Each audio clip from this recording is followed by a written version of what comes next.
Hi everyone, good morning. চলে এসেছি একটা নিউ ব্লগ নিয়ে। তো সকালবেলায় রেডি হয়ে চলে গেছিলাম কমিউনিটি ডিউটির জন্য। আর রুরাল এরিয়াতে আমাদের লাস্ট ডিউটি ছিল, তো কমিউনিটি ডিউটি আর আমাদের নেই। তো যার জন্য আমি ভাবলাম একটু ভিডিও করি। তো তারপরে খুব খিদে পেয়েছিল, তো আমরা একটু মনজিনিস গেছিলাম আর তারপরে কলেজ ব্যাক করলাম। আর রাতের বেলায় দেবুর বার্থডে ছিল, তো খুব সুন্দরভাবে ডেকোরেশন করা হয়েছিল। এই যে আমাদের বার্থডে গার্ল, তো দেখে খুব খুশি হয়েছিল যে ও এত সুন্দর করে ডেকোরেশন করা হয়েছিল। দেন ও কেক কাটিং করলো, সবাইকে কেক খাওয়ালো আর তারপরে আমরাও খাওয়ালাম ওকে। দেন আমরা সবাই মিলে এখানে একটু আড্ডা দিচ্ছিলাম, কেক খাচ্ছিলাম।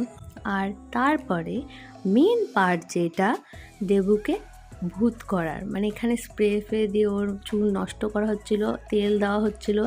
ঠান্ডা ছিল বলে আদার্স কিছু আর করা হলো না, ও বেঁচে গেছিল।